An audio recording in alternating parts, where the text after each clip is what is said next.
നമസ്കാരം, ഇൻസൈഡിലേക്ക് സ്വാഗതം. ഇന്ത്യയെ സംബന്ധിച്ച് ഏറ്റവും അധികം ഹീനമായ ഒരു പ്രവൃത്തി അത് ബംഗ്ലാദേശിൽ സംഭവിച്ചിരിക്കുന്നു. അതിനെ ശക്തിയുക്തം എതിർക്കുകയാണ് ഇന്ത്യൻ ജനത മുഴുവനും.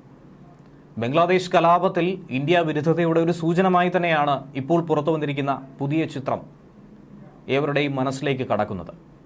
ബംഗ്ലാദേശ് വിമോചനത്തിന്റെ സ്മരണയ്ക്കായി അന്ന് ഇന്ത്യ നടത്തിയ ഇടപെടൽ, അതിലൂടെ ഉണ്ടായ നേട്ടം, സ്വാതന്ത്ര്യം, അതിൻ്റെ സ്മരണയ്ക്ക് വേണ്ടി അന്ന് സ്ഥാപിച്ച പ്രതിമ, അതിന്ന് ഇന്ത്യ വിരുദ്ധരായ ആളുകൾ നശിപ്പിച്ചുവെന്ന് ചൂണ്ടിക്കാട്ടി കോൺഗ്രസ് നേതാവ് ശശി തരൂർ ഇപ്പോൾ രംഗത്ത് വന്നിരിക്കുകയാണ്. 1971 യുദ്ധത്തിന് ശേഷം പാകിസ്ഥാൻ ഇന്ത്യക്ക് മുന്നിൽ കീഴടങ്ങിയ ആ നിമിഷം, അതിനെ അനുസ്മരിപ്പിക്കുന്ന പ്രതിമയുടെ തകർന്ന ഒരു ചിത്രമാണ് ശശി തരൂർ ഇപ്പോൾ എക്സ് ഹാൻഡിലൂടെ പങ്കുവച്ചിരിക്കുന്നത്. ഷഹീദ് മെമ്മോറിയൽ കോംപ്ലക്സ്, മുജീബ് നഗർ എന്നിവിടങ്ങളിലെ പ്രതിമകൾ തച്ചുടയ്ക്കപ്പെട്ട നിലയിൽ കാണുന്നതിൽ അങ്ങേയറ്റം സങ്കടമാണ് അദ്ദേഹം പങ്കുവയ്ക്കുന്നത്. ഇന്ത്യൻ സാംസ്കാരിക കേന്ദ്രങ്ങൾ, ന്യൂനപക്ഷങ്ങൾ, ക്ഷേത്രങ്ങൾ, ഹൈന്ദവ ഭവനങ്ങൾ എന്നിവയ്ക്ക് നേരെ പലയിടത്തും ആക്രമണങ്ങൾ ഉണ്ടായി എന്നതിനെ തുടർന്നാണ് ഇപ്പോൾ ഈ ആക്രമണത്തെ നോക്കിക്കാണേണ്ടത്.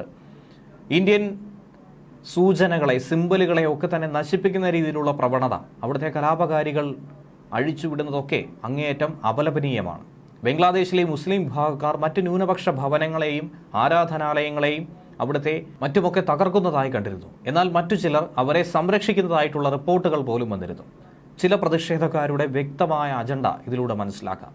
എല്ലാ വിശ്വാസത്തിലുമുള്ള വിദേശികളുടെ, ബംഗ്ലാദേശികളുടെ താല്പര്യങ്ങൾ കണക്കിലെടുത്ത് മുഹമ്മദ് യൂനസും അദ്ദേഹത്തിന്റെ ഇടക്കാല സർക്കാരും രാജ്യത്ത് ക്രമസമാധാനം പുനഃസ്ഥാപിക്കേണ്ടത് അത്യാവശ്യമാണ്. ഈ സംഘർഷ സമയത്ത് ഇന്ത്യ ബംഗ്ലാദേശിലെ ജനങ്ങൾക്കൊപ്പമുണ്ട്.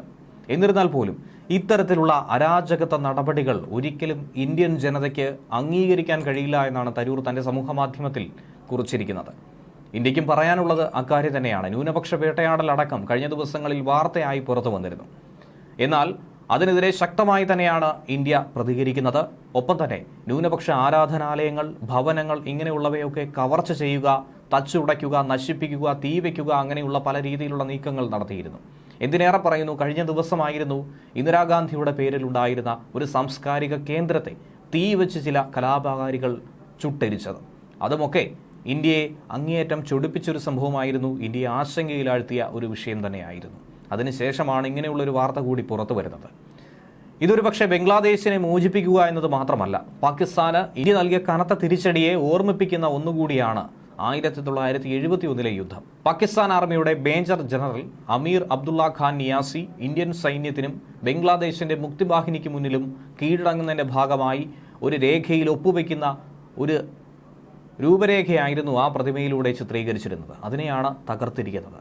മേജർ നിയാസി 93,000 സൈനികരുമായി ഇന്ത്യയുടെ ഈസ്റ്റേൺ കമാൻഡിന്റെ അന്നത്തെ general officer, commanding in chief ആയിരുന്ന ലഫ്റ്റനന്റ് ജനറൽ ജഗജിത് സിംഗ് അറോറയ്ക്ക് മുന്നിൽ കീഴടങ്ങുകയായിരുന്നു. രണ്ടാം ലോക മഹായുദ്ധത്തിന് ശേഷമുള്ള ഏറ്റവും വലിയ സൈനിക കീഴടങ്ങലായി ചരിത്രം ഇതിനെ വിശേഷിപ്പിച്ചിരുന്നു.